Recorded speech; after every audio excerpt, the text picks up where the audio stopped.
Lihat mana pernah Arab mengalami salju. Sekarang Arab sudah salju, bahkan banjir dengan hujan. Lihat bagaimana yang dikatakan Rasulullah kepada Muadz bin Jabal. Bagaimana kata Rasulullah kepada para sahabat, apabila negeri Arab ini sudah menjadi kaya raya dan mereka berlomba-lomba membangun gedung-gedung tinggi pencakar langit, jarak antara engkau dengan kiamat sudah sangat dekat. Ini sekaranglah zamannya, kata Syekh kita.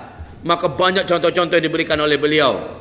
Dan pada masa-masa itulah, kata Rasulullah sallallahu alaihi wasallam, hari-hari yang kalian jalani akan semakin buruk daripada yang sudah kalian lewati.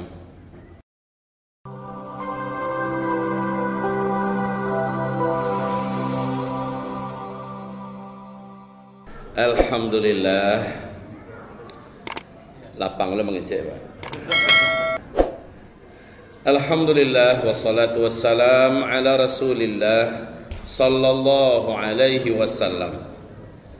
La haula wala quwwata illa billah. Allahumma la sahla illa ma ja'altahu sahla wa anta taj'alul hazana idza syi'ta sahla.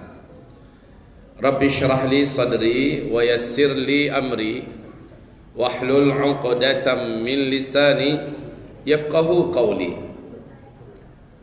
Allahumma arinal haqqa haqqan warzuqna tiba'ah wa arinal batila batilan warzuqna jitinabah. Amma ba'du. Ibarallah, segala pujian dan syukur kita pada siang hari ini kita haturkan secara murni, ikhlas dari lubuk hati kita untuk Allah, zat yang kita sembah, yang memberikan kepada kita seluruh nikmat yang tidak bisa kita hitung. Alhamdulillah bi ni'matihi tatimmus shalihat. Kemudian salawat dan juga salam mari kita sampaikan, kita hadiahkan untuk kekasih kita bersama-sama, kekasih Allah juga, Sayyidul Anbiya wal Mursalin, Khataman Nabiyyin, Sayyidina Muhammad sallallahu alaihi wasallam. Ibarallah, ayah bunda sekalian, bapak dan ibu-ibu, saudara-saudari serta anak-anakku yang tercinta, hari ini adalah hari kelima dari bulan Muharram tahun 1442 Hijriah. Pertemuan semacam ini sudah sekian bulan tidak terjadi karena ujian dari Allah untuk kita semua dengan Allah datangkan COVID-19. Konon kabarnya Pekanbaru sekarang zona merah lagi ya. Sangat merah. Zona merah. Jangan pernah. Alhamdulillah, hasbunallah, ni'mal wakil, ni'mal maula, wa ni'man nasir. Kita tetap mengikuti protokol kesehatan yang diberikan oleh pemerintah kepada kita. Walaupun begitu, dalam akidah kita tetap memegang suatu keyakinan, insyaallah ta'ala, orang-orang beriman yang kuat keyakinannya dijaga oleh Allah Subhanahu wa ta'ala. Amin ya rabbal alamin. Dan dengan kejadian demi kejadian yang belakangan ini kita jalani bersama-sama, kita diingatkan dengan beberapa kisah dari masa lalu. InsyaAllah akan saya bacakan beberapa kisah itu. Namun sebelumnya saya akan sedikit mengingatkan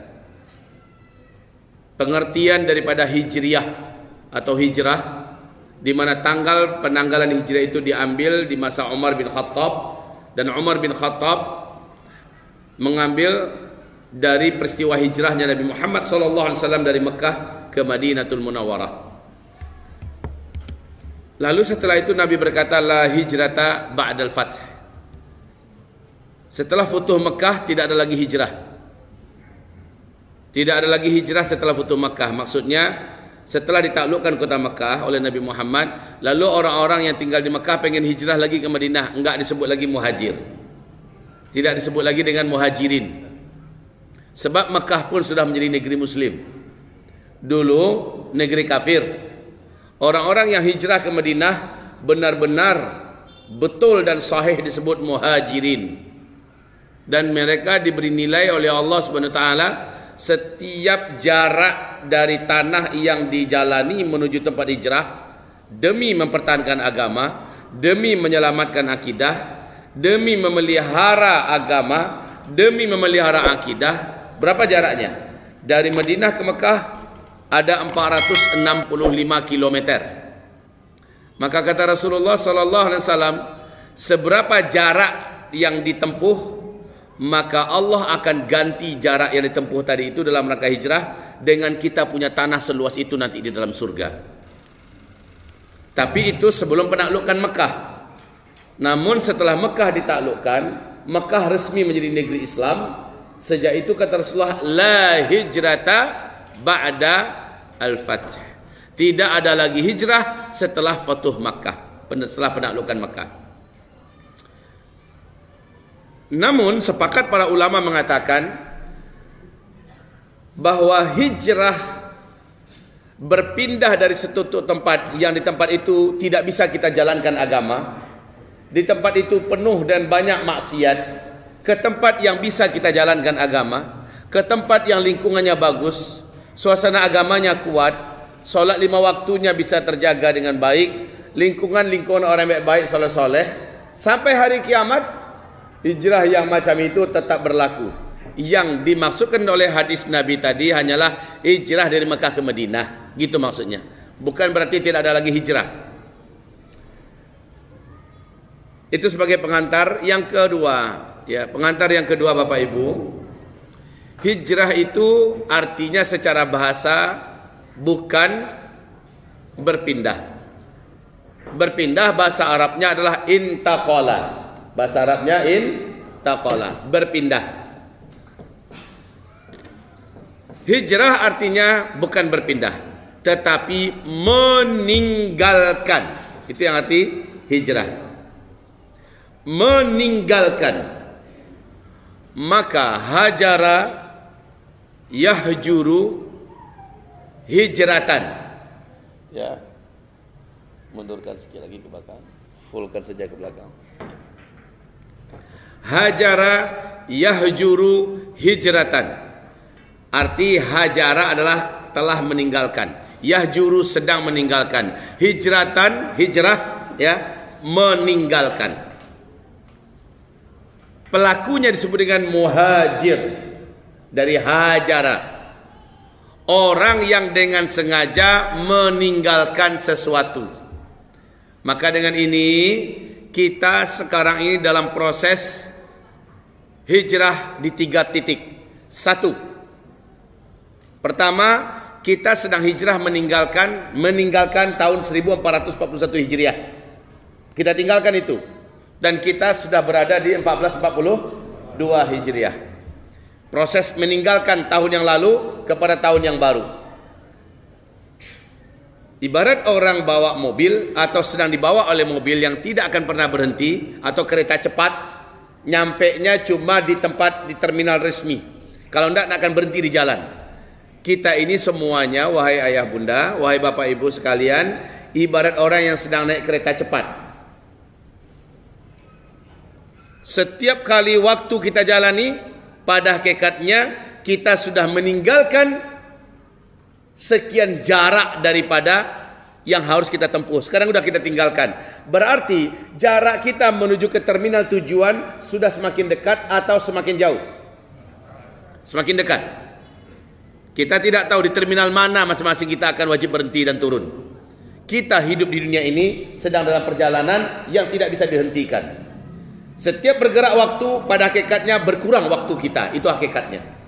Semakin dekat jarak kita dengan Allah Subhanahu wa taala. Itu hakikat yang tidak bisa didustakan.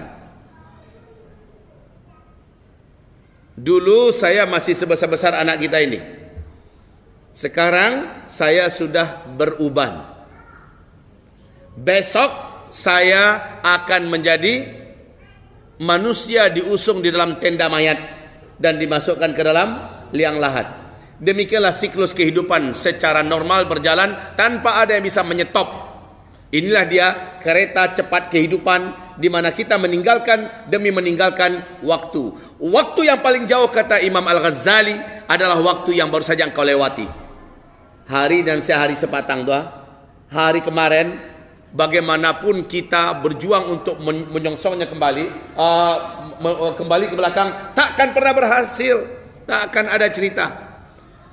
Makanya rugi kalau hari-hari yang kita jalan itu tidak kita isi dengan sesuatu yang hebat, dengan sesuatu yang kuat, dengan sesuatu yang bermakna. Rugi sekali. Baik, itu yang pertama, meninggalkan tempat. Kalau ini meninggalkan tahun. Hijrah yang kedua, poin yang kedua, yaitu hijrah makani. Hijrah meninggalkan tempat.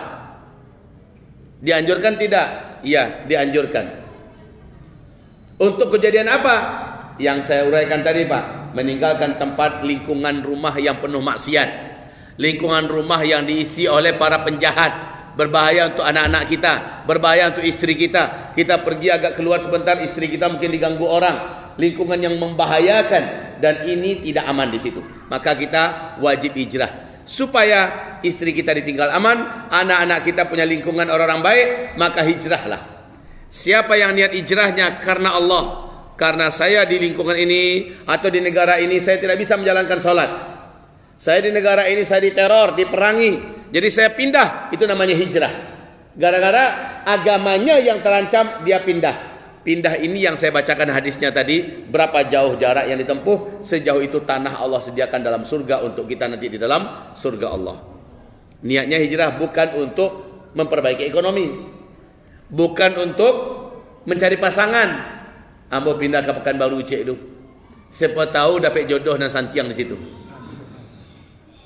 Ada orang yang hijrah karena perempuan kata Rasulullah, ada orang yang hijrah karena pekerjaan dan dunia. Sebatas itu niatnya, dia mendapatkan sebatas yang dia niatkan, tetapi pahala yang dijanjikan Allah dia tidak berhak mendapatkan. Ini poin kedua, hijrah tempat. Yang ketiga, nah ini dia hijrah yang dimaksud oleh Rasulullah sampai hari kiamat. Hijrah maknawi atau hijrah rohani.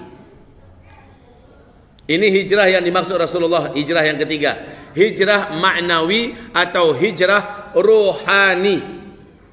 Al-muhajiru kata Rasulullah, man hajara manahallahu anhu.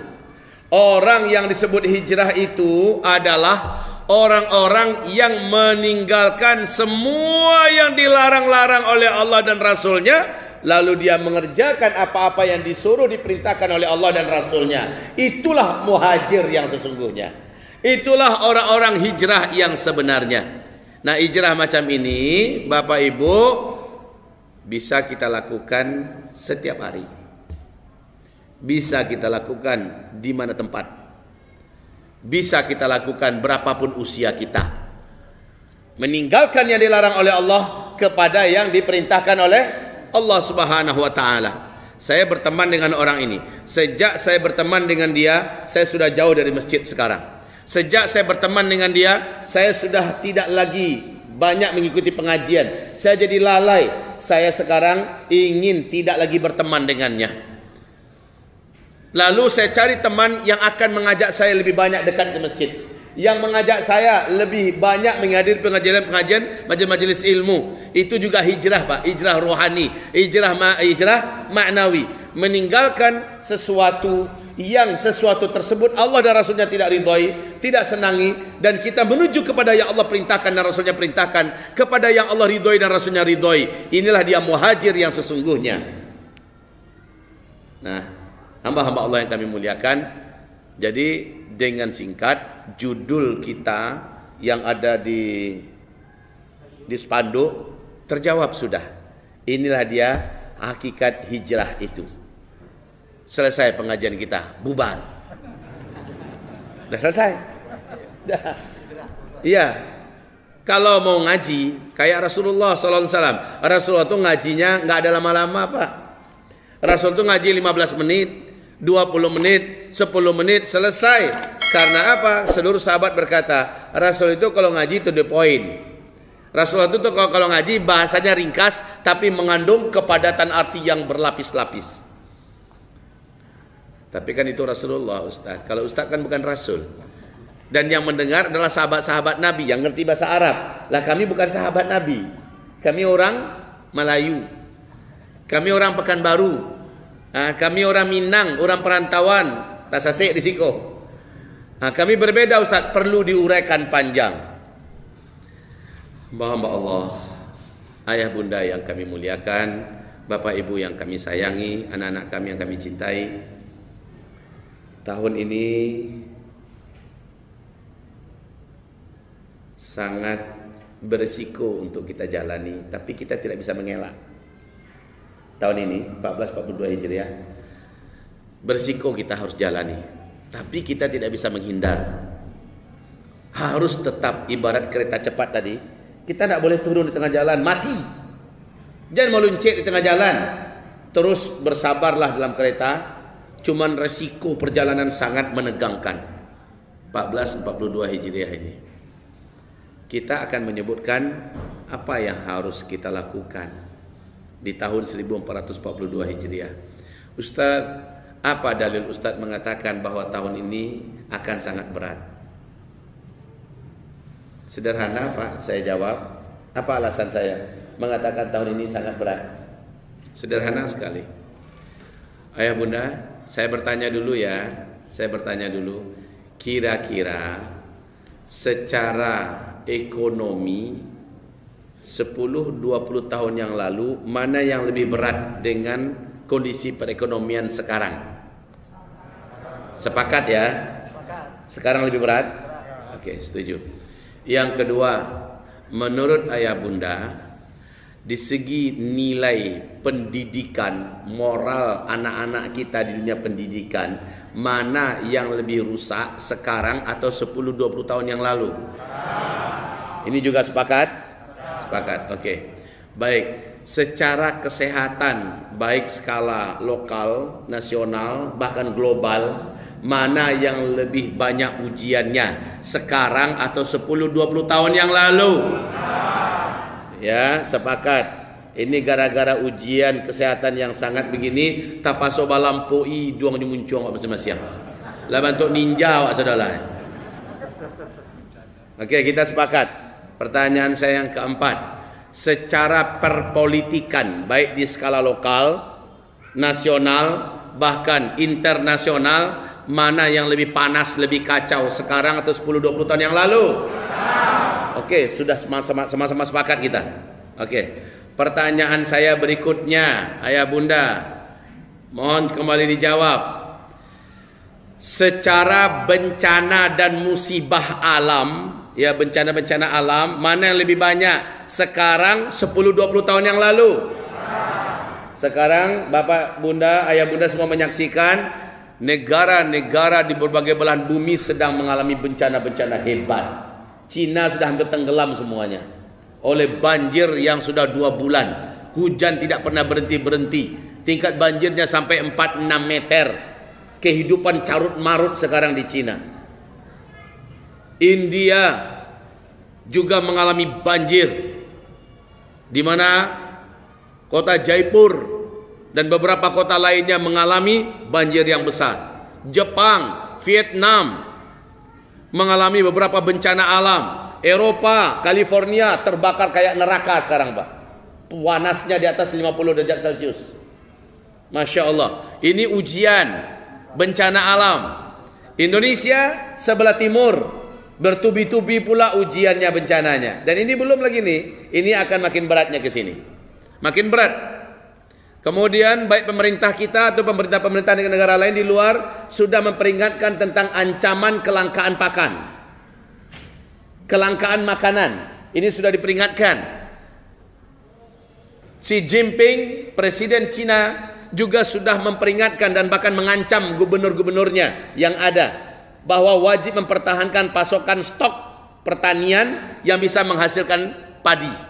Jika gagal, dipecat. Bahkan bisa-bisa diruntuhkan dan dipenjarakan. Dianggap ancaman pakan internasional sekarang sudah hampir merata. Artinya kalau kita kembali 1442 Hijriah, kok dikatakan akan lebih berat Ustaz? Ini aja sudah rasanya susah kami. Saya jawab dengan hadis. Hadis berikut ini, kaum muslimin yang kami muliakan, Rasulullah SAW menyebutkan bahwa isbiru fa innahu la ya'ti 'alan nasi zaman illa alladhi ba'dahu syarrun minhu hatta talqaw rabbakum. Isbiru. Apa artinya itu? Bersabarlah kamu. Bertahanlah kamu. Nanti akan datang pada kamu satu zaman di akhir zaman. Akhir zaman itu bila Ustaz? Sekarang. Dari mana Ustaz bisa memastikan? Begini Pak. Alhamdulillah hamba Allah yang sedang berbicara di depan ayah bunda, depan bapak ibu sekarang, Zulkifli Muhammad Ali, pernah menamatkan kitab Fathul Bari Syarah Sahih Imam Al-Bukhari dari A sampai Z dengan salah seorang ulama ahli hadis dunia yang datang dari Sudan. Kami mulazamah dengan beliau sampai dapatkan sanad. Ketika itu kitab itulah diterjemahkan bahasa Indonesia sekarang Pak. Bara panjang kitabnya dari Tiangko sampai ke ujung tuh. Kalau bahasa Arabnya dari sini ke sini. Kitab Fathul Bari. Mulai belajar kami dari subuh sampai jam 10 malam. Kami hanya berhenti waktu sholat dan waktu makan saja. Habis itu lanjut. Baraso iku apa? Angin panas pantat ini saking lamanya kita duduk. Yang hebatnya Syekh kita itu luar biasa staminanya. Kami pelajari hadis demi hadis, bab demi bab, sampai masuk kepada kitab Ahadithul Fitan. Hadis-hadis tentang fitnah-fitnah akhir zaman. Saat memasuki hadis-hadis tentang kejadian dan fitnah-fitnah akhir zaman, kami banyak mengernyitkan kening, kan yang mengeringit jadinya. Kenapa? Apa yang digambarkan oleh Rasulullah dalam hadis itu kayak kita yang sedang menjalani sekarang. Maka akhirnya kami bertanya pada Syekh kami, Syekh Musa'id bin Bashir Ali Al-Husaini As-Sudani. Kami bertanya kepadanya, Syekh, hadhil ahadith tata'allaq bil fitan fi akhir zaman, hal hiya zamanuna nahnu am hiya zamanun akhar alladhi sayati? Wahai Syekh, hadis-hadis fitnah kejadian akhir zaman ini yang sedang kita pelajari zaman sekarang maksudnya karena banyak kemiripan, atau nanti ada zaman yang lain? Apa jawaban guru kita, Syekh kita itu? Laula zamanuna nahnul ana famata. Lebih kurang begitu. Kalau bukan zaman ini, kalau bukan zaman sekarang, maka zaman kapan lagi? Lihat, mana pernah Arab mengalami salju. Sekarang Arab sudah salju, bahkan banjir dengan hujan. Lihat bagaimana yang dikatakan Rasulullah kepada Muadz bin Jabal. Bagaimana kata Rasulullah kepada para sahabat, apabila negeri Arab ini sudah menjadi kaya raya dan mereka berlomba-lomba membangun gedung-gedung tinggi pencakar langit, jarak antara engkau dengan kiamat sudah sangat dekat. Ini sekaranglah zamannya, kata Rasul, kata Syekh kita. Maka banyak contoh-contoh yang diberikan oleh beliau.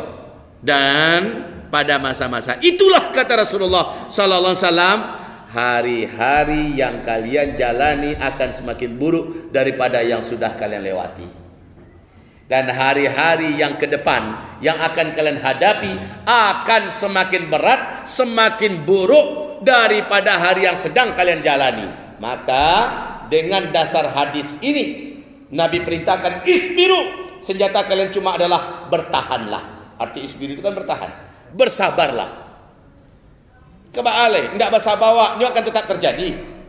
Bersabar kita itu lebih baik karena lebih menenteramkan di hati, lebih kuat menerima takdir dan lebih ikhlas menjalani ujian daripada kelisak pusui dalam keadaan panik, dalam keadaan menggerutu, mencaci maki, berguling-guling, bentur-benturkan kepala. Memang akan berubah keadaan, kan tidak Pak? Jadi bersabarlah, itu pilihannya tidak ada lagi. Sabarlah, kata Rasulullah. Hari-hari yang kalian jalani pada masa itu adalah lebih buruk daripada yang telah kalian jalani, yang telah kalian lewati. Dan hari-hari yang akan kalian hadapi ke depan lebih berat dari hari yang sedang kalian jalani. Dengan dasar ini, saya yakinkan kepada Bapak Ibu semua bahwa 1442 Hijriah akan lebih berat dalam segala hal apa saja dibandingkan 1441 yang lalu.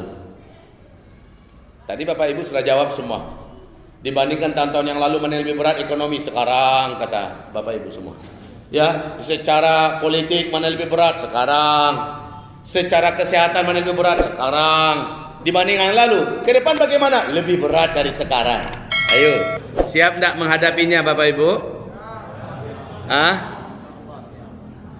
Bapak jawab siap, ya kita buktiin aja nanti.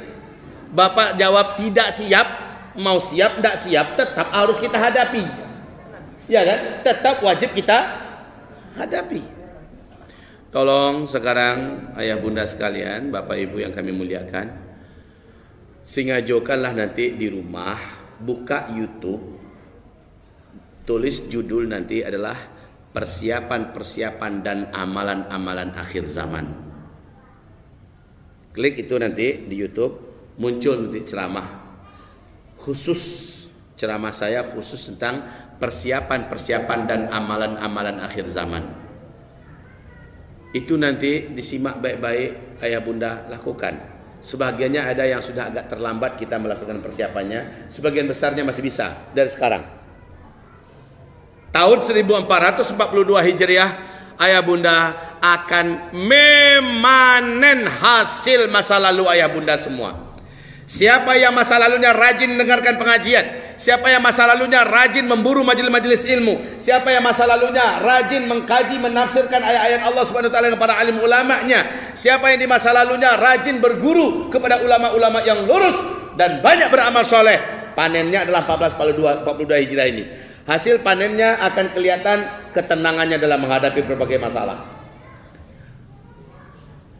Ketika orang-orang panik, ketika orang-orang banyak meratap, menangis, bahkan ada yang bunuh diri, saat itu dia mampu stabil. Dari mana dia dapatkan kestabilan? Dari mana dia dapatkan ketenangan? Dari berkah ngajinya yang cukup banyak sebelum bencana-bencana besar terjadi. Rajin ngaji, ilmu makin banyak, rajin beramal, kuek lo berdoa. Insya Allah pas datang hari ujiannya, dia lebih tenang.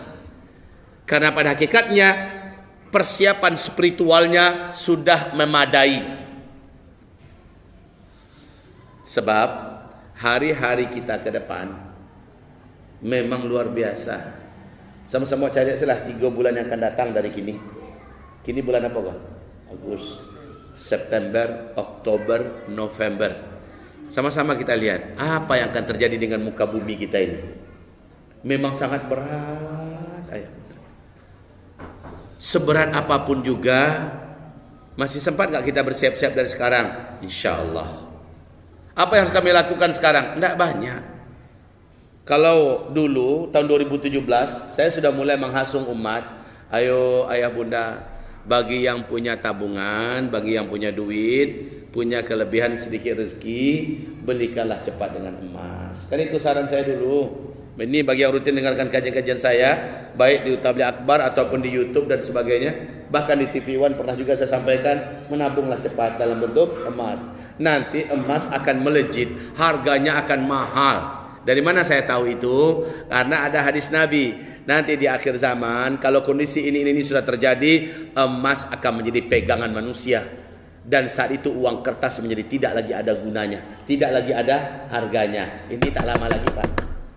Yang jelas emas sekarang sudah membumbung tinggi harganya. Sekarang, kalau sekarang saya anjurkan beli emas mungkinlah talek. Untuk pembali itu ada gini lah. Ya, kalau dulu masih bisa. Ayo Bapak Ibu yang punya tabungan, yang punya simpanan, ayo segera simpan dan tabung dalam bentuk emas. Ada pitih balik kita. Beli seberapa mampunya. Itu dulu. Kalau sekarang mungkin anjuran saya untuk beli emas sudah tidak lagi efektif. Karena dengan Covid yang panjang banyak usaha yang terhenti, akhirnya ayang ado tajua. Ameh yang ada pun lah banyak di. Tapi kalau seandainya ternyata di antara Bapak Ibu masih ada yang punya tabungan, masih ada, cepat belikanlah kepada emas. Nggak usah banyak-banyak, 1 kilo, 2 kilo simpan. Nah, kebanyakan ya? Kebanyakan. Baik, saya turunkan sedikit ratingnya. Nah, Kalau tidak sanggup 1 kilo 2 kilo tidak apa-apa, karena memang inilah level orang Melayu. Sudahlah, saya sarankan belilah emas 1 gram 2 gram. Boleh dalam bentuk perhiasan, boleh dalam bentuk emas murni logam mulia, ya, boleh dalam bentuk dinar antam segala macamnya. Belilah, sebab Nabi menjamin nanti di akhir zaman semua uang kertas akan terbuang berserakan di jalan, sudah tidak ada lagi harganya. Orang saat itu akan kembali menggunakan emas dan perak. Ini sudah saya anjurkan dari 2017. 2018 semakin kuat anjuran saya, dan sekarang mulai terbukti. Oke. Tapi itu persiapan yang kata saya sudah agak sedikit terlambat. Kalau setahun 2 tahun yang lalu masih bisa. Sekarang sudah agak sedikit terlambat. Kecuali yang masih ada simpanan. Kalau masih ada, ayo capek lah Pak. Bahkan kalau boleh saya nganjurkan, siapa yang punya tanah tidak produktif sekarang, jual cepat tanah itu, lalu jadikan emas. Itu lebih ideal, lebih cerdas. Kalau tidak, tanah-tanah yang tidak produktif, hari ini yang paling tepat segera garap tanahnya, jadikan sawah sehingga dia produktif. Jadikan kebun, apakah kebun jagung, apakah kebun ubi atau apa saja. Sebab besok hari 1, 2, 3 bulan akan datang, dunia akan mulai mengalami kelangkaan pakan. Dan mungkin orang yang punya stok tanah yang diolah lah yang akan punya solusi. Tapi bagaimana dengan orang yang tidak punya tanah? Tanah kita hanya di depan rumah saja sekian meter. Bagaimana? Apalagi yang tinggal di kota-kota. Sebelumnya saya anjurkan yang tinggal di kota-kota, ayah bunda, tolong dari sekarang, nih saya anjurkan 2-3 tahun yang lalu, ya, saya anjurkan mulailah membangun bangunan rumahnya di kampung-kampung, di dusun-dusun.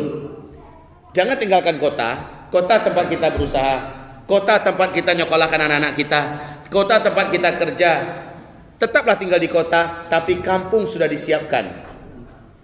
Kampung itu punya syarat: 1, harus jauh dari laut; 2, harus tinggi dari laut; 3, harus jauh dari kota-kota padat; 4, harus jauh dari gunung berapi; 5, kampung tersebut punya sumber mata air yang bisa kita olah untuk menjadi lahan pertanian-pertanahan. Itu saya anjurkan dulu Pak.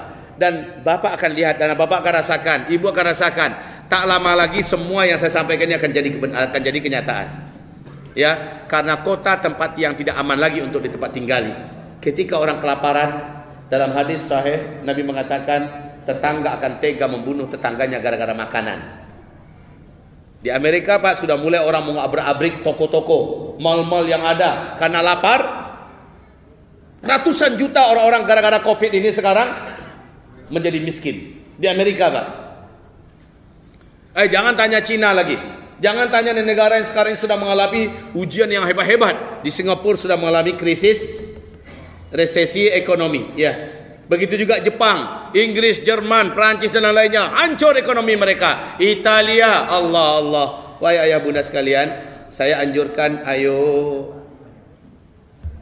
Tapi itu 2-3 tahun yang lalu. Sekarang kira-kira lai sempat tak kita mencari rumah di kampung, membuat rumah di kampung, tak laki tak kini? Jawabannya, kalau hari ini bergerak karena kita punya ada lahan di kampung, masih bisa. Masih bisa. Buatlah rumah sederhana saja dulu, rumah semi permanen. Dari kayu tak apa-apa, dari bambu juga enggak apa-apa, ya. Asal atapnya bagus dan punya sumber mata air. Untuk apa? 2-3 bulan akan datang bisa jadi kita akan hijrah dari kota karena terpaksa.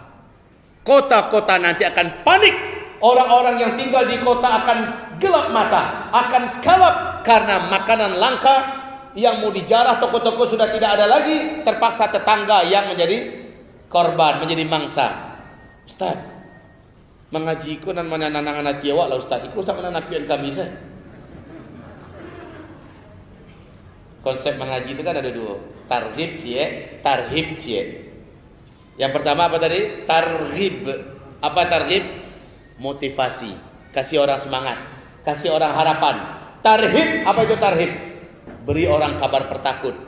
Tarhib untuk membuat orang terangsang beramal. Tarhib membuat orang mengantisipasi. Kan begitu. Nah sekarang ini untuk tarhib Pak, untuk menimbulkan keinginan mengantisipasi. Ada yang punya kampung tak Pak? Ada punya kampung. Kampungnya syaratnya jauh dari laut, tinggi dari laut, jauh dari Gunung Merapi, jauh dari kota-kota padat. Kemudian kampung tadi itu punya sumber mata air dan bisa digarap lahannya untuk pertanian. Kalau leado capek dapatkan tampek itu dan bangun segera. Mereka sekeluarga hari-hari panik, hari-hari chaos, hari-hari kacau, keluarga sudah bisa memboyong keluarganya pergi ke kampung yang telah disiapkannya. Tapi kalau boleh saya tambahkan lagi saran, sebaiknya kampung itu diisi oleh orang-orang beriman. Makanya saya istilahkan ini dengan istilah kampung akhir zaman. Apa istilahnya? Kampung akhir zaman. Maksudnya apa kampung akhir zaman? Orang-orang beriman yang soleh-soleh, yang taat-taat itu sudah mengambil kapling-kaplingan di situ dan sudah membangun rumahnya di situ. Rumah murah-murah sajalah, 30 juta, 50 juta lah tagak rumah sederhana. Ya, daripada kita dirikan tenda. Orang akan eksodus dari kota-kota. Kemana kita akan lari? Ustaz, di mata jadi di sinan lo adoi Ustaz. Kalau kini dipikir sebenarnya pocah kepala Ustaz. Biarlah kau nanti terjadi mau itu adoi pula. Ini bukan sikap yang bijaksana. Kenapa Nabi Nuh disuruh untuk mempersiapkan kapal di atas gunung? Kenapa? Lah nampak banjir tu datang. Alun lah, tapi gambaran lah dari Allah Subhanahu Wa Taala. Bawa semindang le boleh. Le paham saudara. Mereka ada yang bukan dari Minang taman-taman saya. Guna mengganggu seluruh nyawa nak tahu ke gangguan. Baik kaum muslimin, Nabi Nuh apakah beliau diperintahkan Allah membuat kapal di atas gunung? Dia sudah melihat banjir baru dia buat kapal? Tidak. Tapi ada tanda-tanda, ada isyarat dari Allah Subhanahu Wa Taala.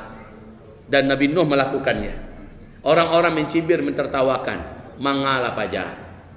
Lah dalang lah gilo lah putih telitayannya. Ini kata orang menanggapi Nabi Nuh alaihissalam. Tapi Nabi Nuh terus kerjakan. Saya sekarang anjurkan di setiap provinsi, kalau ada orang-orang yang punya lahan di daerah seperti ini, tolong jadikan lahannya tempat berkumpulnya orang-orang beriman. Dan silahkan mulailah digarap lahan itu, mulailah dibangun lahan itu, mulailah dijadikan untuk cepat percocok tanian lahan tersebut. Sementara yang punya lahan biarlah tetap di kota, tetap tinggal di kota. Ya Ustaz, itu bagi nawapiti Ustaz. Yang tidak ada duit bagaimana? Ya sudah, tawakal ala Allah. Maksud saya yang punya duit, maka lakukan persiapan. Yang enggak punya, ya sudah, tawakal ala Allah. Jalani saja hidup ini apa adanya. Kok tiba tsunami nanti adoi sampai syahid. Tapi bagi yang punya kemampuan, dia sudah tahu lari kemana. Karena dia sudah punya persiapan itu. Itu maksud saya Bapak Ibu. Tapi ketika saya berbicara ini semua, ini bergantung pada finansial. Ya, bergantung kepada finansial. Bapitih bisa. Kalau tidak bapitih, solusi terakhir bagi yang tidak punya duit adalah ini solusi yang paling masuk akal, solusi yang paling mudah dikerjakan oleh siapa saja, yaitu aktsiru minal a'malis salihah wa tawakkalu 'alallahi bid-du'a'i wal yaqin. Itu dia solusi yang paling masuk akal. Perbanyak melakukan amalan-amalan soleh, amalan-amalan soleh. Kemudian bertawakallah kepada Allah dengan keyakinan, berdoalah dengan keyakinan. Maka di hari-hari sulit itu Allah akan tolong kita.